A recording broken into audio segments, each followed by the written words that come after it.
Any such incident of dharma sankat, like you had to make some decision, either this or that? मैं आपको एक छोटी सी घटना सुनाता हूँ, ये इसलिए क्योंकि किसी ने अखबार में छापी थी कुछ साल पहले।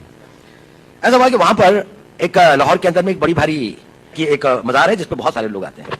वहां से गुजर रहा था और मैं उस अलिया के उसमें आया और मस्जिद से वापस आया और एक उसमें मिला, तो एक आदमी एक कोने पे बैठा हुआ था, बड़ी आकर्षक उसका व्यक्तित्व था, बड़ी सफेद लंबी दाढ़ी थी। उसने मुझे बुलाया, उसने कहा तुम हिंदू हो? मैंने कहा नहीं। कहता मेरे साथ आओ।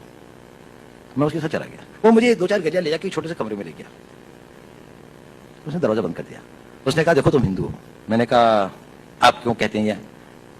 कहने उसने कहा देखिए आपके कान छिदे हुए हैं। मैंने कहा हाँ ये तो है कि मैं जब पैदा हुआ था तो था। मैंने कहा मैं बाद में कन्वर्ट हुआ। उसने कहा तुम बाद में भी कन्वर्ट नहीं हुए।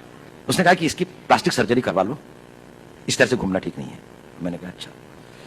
खैर वो मैंने करवा ली या नहीं कराई, इसके बाद में भी है, दिखाई देते हैं, कम दिखाई देते हैं पर दिखाई देते हैं। लेकिन मैंने कहा ये बताइए इतनी सूक्ष्म दृष्टि और इतना नहीं, मैंने कहा, उसने कहा देखो पता है मैंने ऐसा क्यों कहा? मैंने कहा क्यों? उसने कहा क्योंकि मैं भी हिंदू हूं। और उसने कहा कि देखो मेरा सारा परिवार इन लोगों ने मार दिया था, मैं यहां पर किसी तरह से अपने दिन काट रहा हूं। मुझको बहुत खुशी होती है जब आप लोगों को देखता हूं।